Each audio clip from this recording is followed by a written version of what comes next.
Good evening. വളരെ മികച്ച രീതിയിലുള്ളൊരു ഡെയിലി ക്ലോസിങ്ങും വീക്ക്ലി ക്ലോസിങ്ങും ലഭിച്ച ഒരു ദിവസമാണിന്ന്. നിഫ്റ്റിയെ സംബന്ധിച്ചിട്ട് നിഫ്റ്റി ഇന്ന് 88 പോയിന്റിൻ്റെ ഉയർച്ചയോടുകൂടി 25,637 എന്ന നിലവാരത്തിലാണ് ക്ലോസ് ചെയ്തത്. നമ്മൾ രാവിലെ സൂചിപ്പിച്ച 631 എന്ന റെസിസ്റ്റൻസ് ലെവലിൻ്റെ മുകളിൽ തന്നെ നിഫ്റ്റിക്ക് ക്ലോസ് ചെയ്യാനായിട്ട് സാധിച്ചു. ബാങ്ക് നിഫ്റ്റി 237 പോയിന്റ് നേട്ടത്തോടെ 57,444 എന്ന നിലവാരത്തിലാണ് ക്ലോസ് ചെയ്തത്. വീക്ക്ലി ബേസിസിൽ രണ്ട് ഇൻഡെക്സുകളും 2% നേട്ടമുണ്ടാക്കി. നിഫ്റ്റിയിൽ ഏകദേശം 525 പോയിന്റിൻ്റെ നേട്ടവും ബാങ്ക് നിഫ്റ്റിയിൽ 1190 പോയിന്റിൻ്റെ നേട്ടവും നിലനിർത്തി. മറ്റ് ബ്രോഡർ ഇൻഡെക്സുകളെല്ലാം നോക്കുകയാണെങ്കിൽ എല്ലാം തന്നെ 0.5% മുകളിൽ പോസിറ്റീവായിരുന്നു. അതിൽ റിയാലിറ്റിയും IT ഇൻഡെക്സും മാത്രമാണ് അല്പം പിന്നിലോട്ട് പോയത്.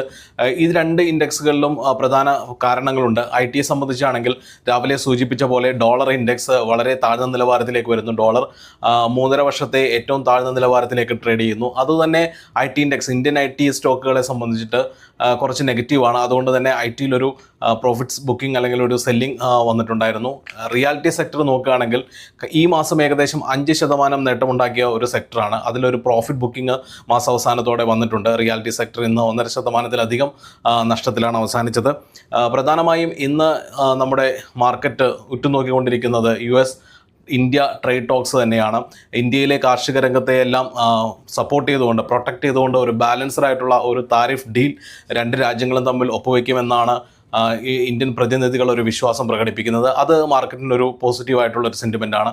ഇന്ന് വൈകിട്ട് അമേരിക്കയെ സംബന്ധിച്ചിട്ട് കോറായിട്ടുള്ള ഒരു ഇൻഫ്ലേഷൻ ഡാറ്റ വരുന്നുണ്ട്. അവരുടെ purchasing personal consumption expenditure index PCE data വരുന്നുണ്ട്. അപ്പോൾ അതിലൊരു ഹൈക്ക് ഉണ്ടാവുകയാണെങ്കിൽ, നിലവിലത് 1% റേഞ്ചിലൊക്കെയാണ് നിൽക്കുന്നത്. അപ്പോൾ അതിലൊരു ഹൈക്ക് ഉണ്ടാവുകയാണെങ്കിൽ തീർച്ചയായിട്ടും അത് ഇൻഫ്ലേഷനെ സൂചിപ്പിക്കുകയും അത് റേറ്റ് കട്ടിലേക്കുള്ള ഒരു സൂചന നൽകുകയും ചെയ്യും. അപ്പോൾ ആ ഒരു ഫിഗർ ഇന്ന് US മാർക്കറ്റ് വളരെ ക്രൂഷ്യലായിട്ട് നോക്കിക്കാണുന്നുണ്ട്.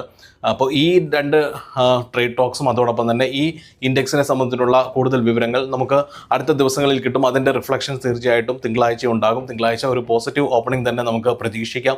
എവർക്കും ഒരു ശുഭ സായാഹ്നം നേരുന്നു. Thank you so much.